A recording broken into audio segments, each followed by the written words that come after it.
आणि ही आहे दत्ताची प्रतिमा आणि ह्या प्रतिमेचं आता झालंय मंदिर. हे त्यांच्या घरामध्ये आहे आणि आता ते म्हणजे मंदिरात त्याचं रूपांतर होणार आहे. म्हणजे आज त्यांचं मंदिराचं प्राणप्रतिष्ठापना, मूर्ती प्रतिष्ठापना आणि कलश आरोहणाचा कार्यक्रम आहे. नमस्कार, मी संदीप साळुंके. लाईव्ह पडकोन यूट्यूब चॅनलमध्ये तुमचं पुन्हा एकदा स्वागत. तुम्हा सर्वांना दत्त जयंतीच्या हार्दिक शुभेच्छा. आणि आज आपण चाललो आहे दत्त जयंती निमित्त कसवन गावी. कसवन तालुका कणकवली जिल्हा सिंधुदुर्ग या ठिकाणी सावंत कुटुंबियांनी बांधलेलं मंदिर बघण्यासाठी. कारण यांच्या घरामध्ये एक दत्तगुरूंची प्रतिमा होती आणि आता त्यांनी चक्क एक मंदिर बांधलं. म्हणजे एका कुटुंबाने एक मंदिर बांधलं आणि त्याला तिथल्या ग्रामस्थांनी आणि तिथल्या दत्तभक्तांनी खूप सारी मदतसुद्धा केली आहे. आणि या मदतीतनं हे उभारलं आहे मंदिर. तर हे मंदिर कशा प्रकारे ते बघूया आणि या मंदिरामागची कथा म्हणजे काय स्टोरी आहे, कशा प्रकारे मंदिर सुरू झालं आहे, म्हणजे यांची कॉन्सेप्ट ती सुद्धा समजून घेऊया. तर आता आपण चाललो आहे कसवनला. कसवन तालुका कणकवली जिल्हा सिंधुदुर्ग येथे जाऊन आपण अधिक माहिती घेऊया या कार्यक्रमाबद्दल. आता हे बघा, हे मंदिर आहे आणि या मंदिराच्या बाजूलाच आहे जनार्दन सावंत यांचं घर. म्हणजे हे वैयक्तिक मंदिर, त्यांनी वैयक्तिकरित्या एक मंदिर बांधलं आहे आणि ह्या मंदिराची निर्मिती कशा प्रकारे झाली ते आपण समजून घेऊया. म्हणजे कसं त्यांचं म्हणजे ह्या गोष्टीशी त्यांनी कसं काय त्यांनी या मंदिराची निर्मिती केली त्यामागचा पूर्ण स्टोरी आपण समजून घ्या. आपण आता जनार्दन सावंत यांच्या घरी आलो आहे. हे बघा, हे आहे त्यांचं सुंदर असं घर, कौलारू घर आहे त्यांचं. तर आता आपण अधिक माहिती घेऊया.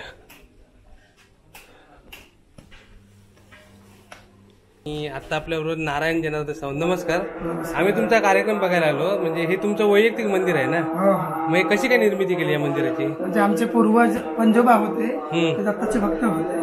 त्यानंतर माझे आजोबा म्हणजे पंजोबा गण सावंत म्हणून होते. ओके. त्याच्या पश्चात आमच्या आजोबांनी परंपरा चालू ठेवली दत्त भक्तीची. नंतर आमच्या वडिलांच्या कारकिर्दीमध्ये त्या पिढीमध्ये दुर्लक्ष झालं. ओके. हा, खंड पडला, दुर्लक्ष केलं. मग आम्हाला ते त्रास खूप व्हायचा. ओके. त्याच्यामुळे आम्ही मग चौकशी केली सगळं ते. म्हणजे आम्हाला ते कळलं की बाबा तुमच्या पूर्वीचं तुम्ही परंपरा चालू ठेवली नाही. आम्ही तो फोटो जो वाळवी लागलेली होती त्याला विसर्जन केलं आणि दुसरं ब्राह्मण आणून उद्यापन केलं आम्ही. 5 ब्राह्मण आणून मग दत्त जयंतीला आम्हाला इथे स्थापना केली आम्ही फोटो, समोरचा फोटो घरामध्ये. नंतर मग ते वाढत गेलो, लोकांचे प्रश्न वगैरे येणं काम चालू केलं आम्ही. त्यांच्यामध्ये प्रोग्राम असायचा. मग एक दिवस आम्ही ठेवला. मग या गोष्टीला आता सुमारे 40-42 वर्ष झाले. 42 वर्ष आले. म्हणजे ही नंतर जी तुम्हाला प्रचिती आली तुम्हाला आली, म्हणजे त्रास तुम्हाला व्हायला लागला, मग तुम्ही शोध घेतलाय? शोध घेतला. ओके. मग आता किती वर्ष तुमच्याकडे? 42 वर्ष. 42 वर्ष तुमच्याकडे दत्ताचा वारा आहे ना तुमच्याकडे? माधुकरी मागण्या पण सगळं होतं. ओके. माधुकरी मागणं आणि नंतर लोकांचे प्रश्न पण घ्यायचो. या वर्षी आता मंदिर झाल्यामुळे बंद करणार. ओके. खूप लोकांना प्रचिती आली. त्या देणगीसोबत लोकांनी भरपूर मंदिरात सहाय्य केलं. आम्ही पण आमच्या परिणाम होणार सगळं देवासाठी केलं, मंदिर बांधण्याचं काम केलं. नाही, बरोबर आहे. म्हणजे एका कुटुंबाने मंदिर बांधणं म्हणजे मोठी गोष्ट आहे. आणि तुम्ही स्वतः म्हणजे पेशाने काय करता, म्हणजे व्यवसाय काय तुमचा? मी शिक्षक आहे. ओके. तुम्ही स्वतः रायगड जिल्ह्यामध्ये प्राथमिक शिक्षक आहे. ओके. 34 शाळा आमची. ओके. मोठी शाळा आमची, नावरपाला आलेली शाळा आहे. 4 मीडियमची शाळा आहे. ओके. इंग्रजी, हिंदी, मराठी, उर्दू. मग तुम्ही जाऊन येऊन करता म्हणजे दत्त जयंतीला प्रत्येक यावेळी? हा, कार्यक्रमाला येतो मी. गणपतीला, होळीला, गावचा काही कार्यक्रम असेल, दसरा वगैरे येतो. ओके. तर अशा प्रकारे या मंदिराची निर्मिती झाली आणि तुम्हाला त्याची प्रचिती आहे. म्हणजे तुम्ही जेव्हापासून निर्मिती चालू केली तेव्हापासून तुम्हाला म्हणजे पैसा सगळ्या बरोबर. आता साधारण किती वर्ष म्हणजे कितीचं बजेट आहे या मंदिराचं? किती खर्च आला तुम्हाला अंदाजित? 30 लाख खर्च. 30 लाख अंदाजित खर्च आहे ना? आणि अजूनही तुमचं डेव्हलपमेंट चालू आहे? करायचं, बरंच काम बाकी. ओके. तर तुम्ही या म्हणजे सुंदर मंदिर बांधलं आणि सुंदर कार्यक्रम आहे. तर तुम्ही माहिती दिल्याबद्दल धन्यवाद. अशा प्रकारे सुंदर माहिती दिली. आणि तो फोटो हाच आहे ना? ओके. मंदिरामध्ये आम्ही आता मूर्ती स्थापना करणार. म्हणजे हे मंदिर हा त्यांचा फोटो आहे ज्याची पूजा करतात ते. आणि आता त्यांनी मूर्ती आणली, म्हणजे आता मंदिरात मूर्तीची प्रतिष्ठापना होणार. आता संपूर्ण कार्यक्रम मंदिरामध्ये होणार. ओके. तर आता आपण जाऊया मंदिरात. अशा प्रकारे हे त्यांच्या घरी स्थापना होती, त्यांनी आता मंदिर तयार केलं आणि आपण त्या कार्यक्रमाचा आनंद घेऊया. आता तर आता आपण मंदिराकडे चाललोय. पण तुम्हाला जर कोणाला कॉन्टॅक्ट करायचं असेल, म्हणजे इकडे यायचं असेल दत्ताचं दर्शन घ्यायला, तर तुमचा नंबर काय, म्हणजे कॉन्टॅक्ट नंबर काय? 9967267418. पुन्हा सांगा. 9967267418. 7418. ओके, या नंबरवरती कॉन्टॅक्ट करा आणि तुम्ही इथे येऊ शकता. तर आता आपण मंदिराकडे चाललोय आणि ही आहे दत्ताची प्रतिमा आणि ह्या प्रतिमेचं आता झालंय मंदिर. हे त्यांच्या घरामध्ये आहे आणि आता ते म्हणजे मंदिरात त्याचं रूपांतर होणार आहे. म्हणजे आज त्यांचं मंदिराचं प्राणप्रतिष्ठापना, मूर्ती प्रतिष्ठापना आणि कलश आरोहणाचा कार्यक्रम आहे.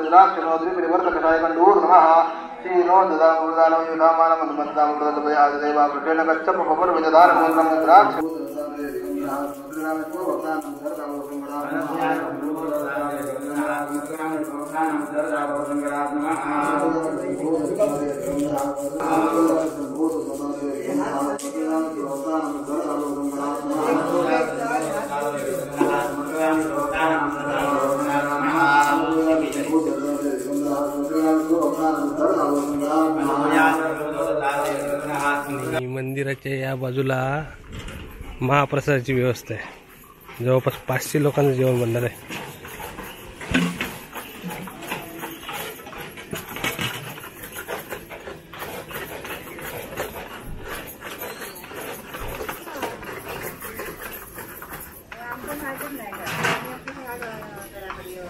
आणि इकडे जेवण चालू आहे. तर साधारण किती लोकांचं जेवण बनतंय आज? दुपारच्या वेळेला 500 रात्री 300 300. आज 1000 लोक जेवण आणि उद्या पण 1000 लोक. आणि काय काय आयटम म्हणजे जेवणाचा मेनू काय? सकाळी मेनू आहे कांदे पोळी, चहा नाश्त्याला, दुपारी गुलाबजाम आणि डाळ भात आणि 2 भाज्या आणि 2 भाज्या इतके आहे, मिक्स भाजी. ओके, म्हणजे पंचपक्वान थोडक्यात. आणि रात्री पण तेवढं आणि उद्या पण तेवढं. साधारण म्हणजे आज आणि उद्या 2000 लोक जेवतील असा तुमचा अंदाज आहे. आणि त्याच्यात म्हणजे त्या हिशोबाने तयारी सुद्धा चालली. ओके, ठीक आहे. ते इकडे जेवणाची तयारी आहे आणि साधारण 2000 लोकांचा अंदाज आहे यांचा, म्हणजे आज आणि उद्या.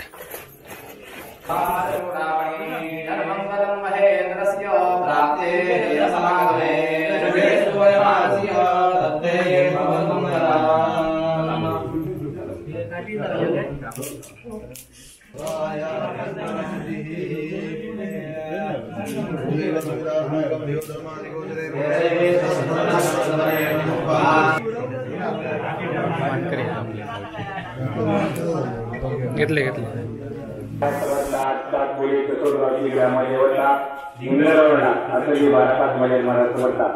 ठिकाणी आज सावंत कुटुंब या ठिकाणी कोपरगावामध्ये आज या ठिकाणी दत्त मंदिराची आज आज या ठिकाणी केलं जातं. त्याप्रमाणे आम्ही सर्व कोपरगावचे सर्व महाविद्यालयाच्या सर्वांच्या उपस्थिती अधिक कोपरगावच्या ग्रामस्थ सगळ्यांच्या उपस्थितीत या ठिकाणी या ब्राह्मणांना आम्ही या ठिकाणी सुरुवात करण्यासाठी आम्ही सुरुवात करत आहोत.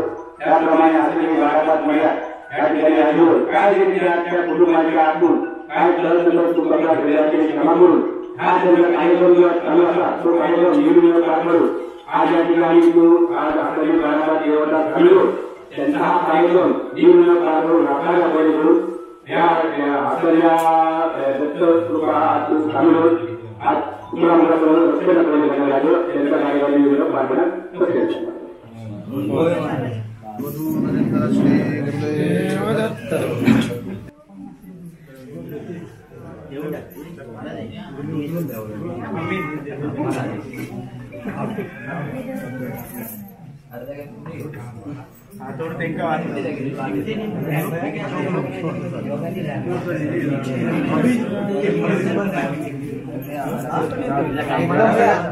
आता घेऊन ठेवा एकदम सगळ्यांनी बाहेर पडतो. आता घेऊन ठेवा एकदम सगळ्यांनी बाहेर पडतो. चार्जिंग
जोर देऊ नको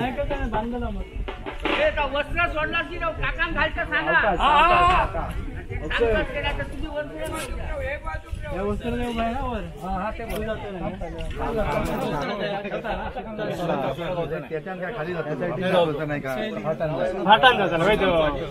वजन नाही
असंच आमच्याकडे मिस्त्री सगळे असतात. होय होय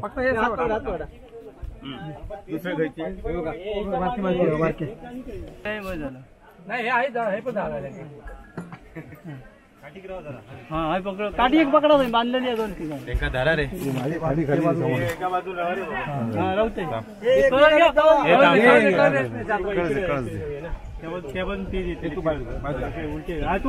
तू पण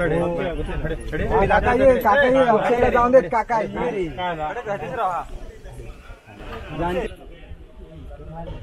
खाली सगळ्याकडे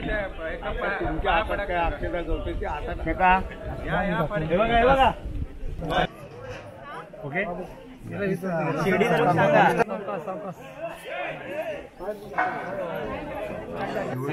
शांतपणे आपण राजवरती बसून घ्या.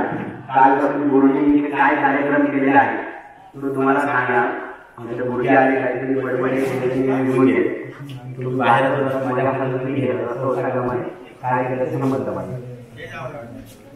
सुरुवातीला जे संकल्प करायला सांगितलेला की आजपर्यंत हातून घडलेली कळत पाप असतील किंवा चुका असतील त्यांचं परिमार्जन व्हावं प्रायश्चित्त द्रव्य आणि देहाची अंतरशुद्धी होण्यासाठी त्यांना पंचद्रव्य दिलेलं होतं.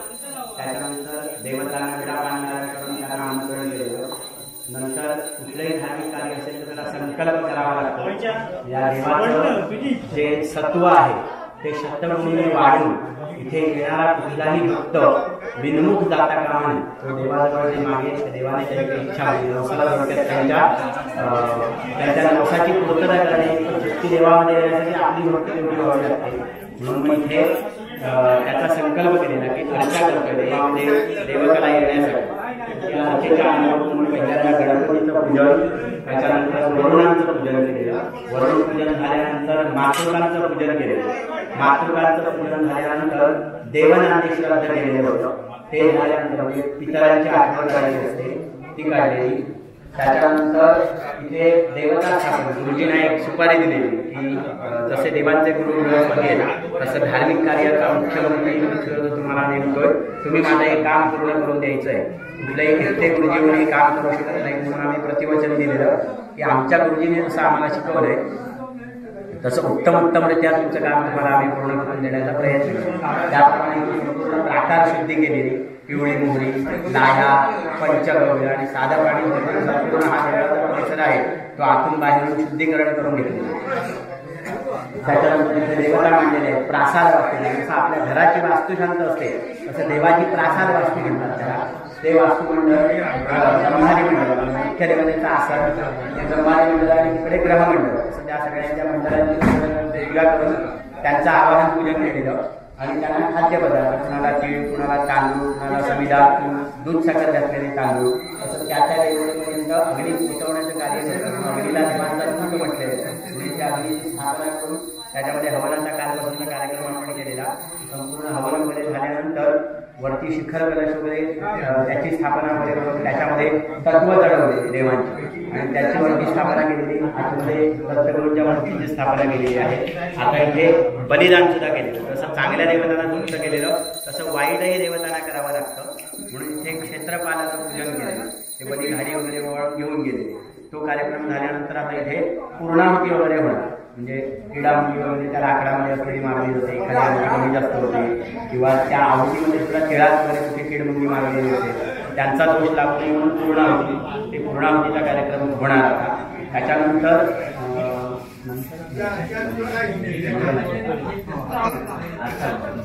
सगळ्यांनी सुंदरायला सगळ्यांनी आता मंगलाष्टका म्हणणार आहे. तर हात तिथेच हात जोडून उभं राहायचंय आणि नंतर दत्तगुरूंची मूर्ती आहे ती दर्शनासाठी तुम्हाला उत्सवाच्या वेळी उपलब्ध होणार आहे.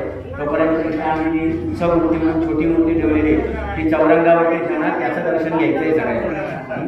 ते बाकी तुम्हाला यजमान सांगतील कसं काय त्याच्या पद्धतीप्रमाणे आहे. हां, गाभाऱ्यामध्ये कुणालाही प्रवेश नाही उत्सव होईपर्यंत. म्हणजे दत्तगुरूंचा उत्सव असेल त्या दिवशी तो हे होईल. ठीक आहे,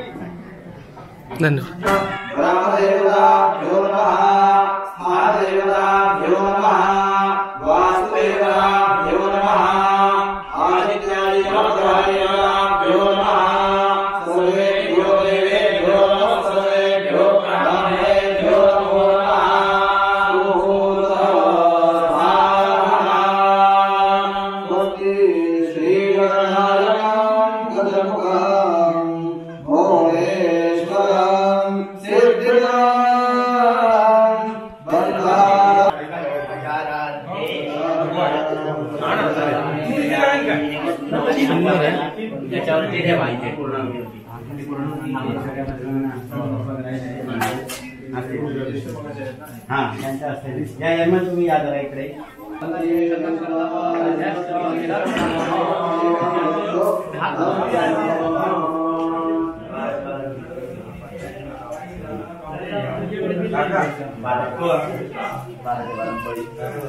रांगोळी फक्त पडेल बघा.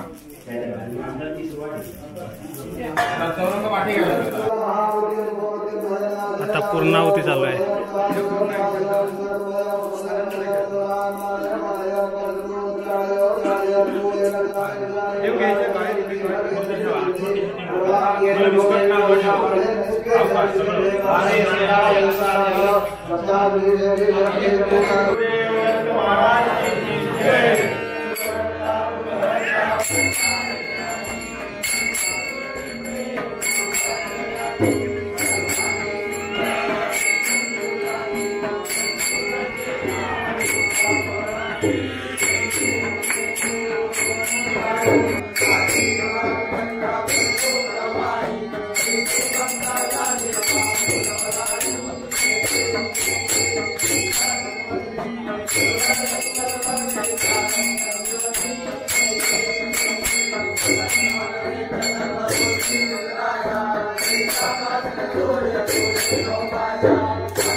अशा प्रकारे या ठिकाणी उत्साहात साजरा होतोय कार्यक्रम.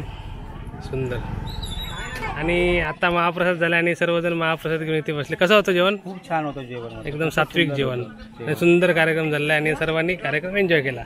ओके. आता किती दिवस थांबणार? आम्ही उद्या संध्याकाळी निघणार. मुंबईला? हो. खास मुंबईवरून आले ते दत्त जयंतीसाठी. थँक्यू. खूपच छान मंदिर हा सुंदर बांधले मंदिर. आणि या ठिकाणी 3 दिवस साजरे होणारे भरगतचे कार्यक्रम आहेत.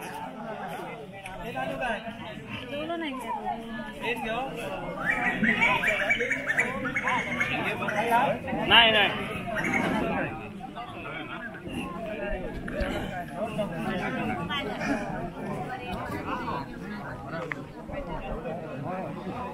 आता आपल्यावर आहे सतीश सावंत. तर तुमचं म्हणजे मंदिर तुम्ही बांधलात ते म्हणजे संकल्पना कशी काय आली मंदिराची तुमच्या? आमचा घरामध्ये तो असा हा. फोटो होता. हां बरेच वर्ष फोटो होता. माझी इच्छा होती मंदिर बांधायची. हां हां. पण ते किती वेळा कौल दिला तर कौल दिला नव्हता.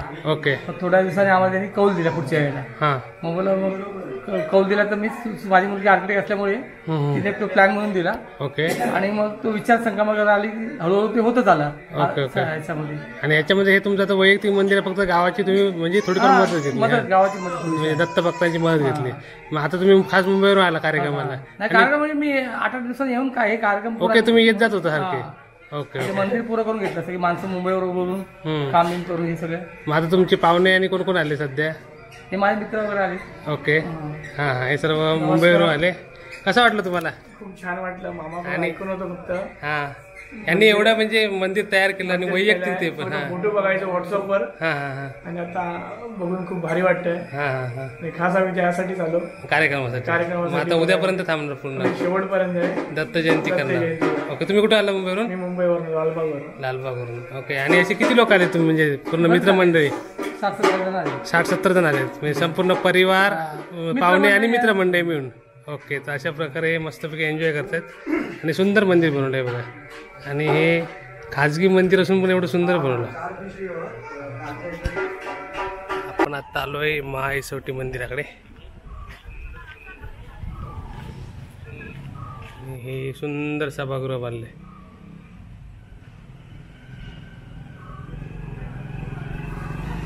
हे मंदिराच्या बाजूलाच आहे. समोर आहे ते दत्त मंदिर. हे बघा. हे महाईसवटीचं म्हणजे झाड बघा किती पुरातन झाड आहे. खूप मोठा घेर आहे झाडाचा.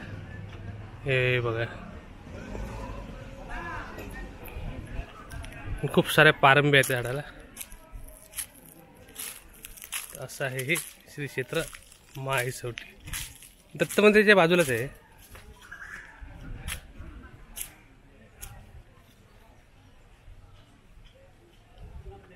आणि वैशिष्ट्यपूर्ण झाड आहे. खूप पुरातन झाड आहे बघा. सुंदर म्हणजे हजारो वर्षापूर्वीचं झाड असेल. याचा एकंदरीत घेर बघताना लक्षात येतं की खूप मोठं झाड आहे आणि हजारो वर्ष आयुष्य आहे झाडाचं.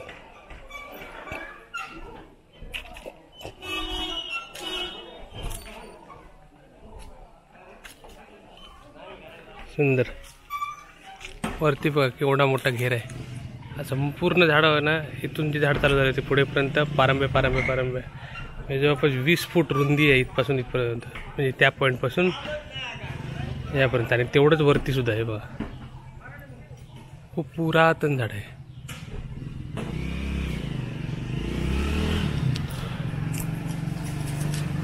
या बाजूने सुद्धा बघा किती मोठा घेर आहे बघा. समोर जी रिक्षा आहे तेवढी छोटी दिसते. याच्यापर्यंत झाड किती मोठे आहे ते बघा. एवढं रुंदी आहे झाडाची. खूप मोठं झाड आहे.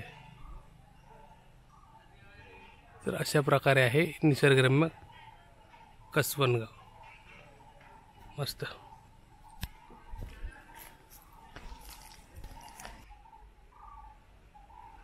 प्रचंड आकार असलेले झाड आहे. खूप मोठा आकार आहे.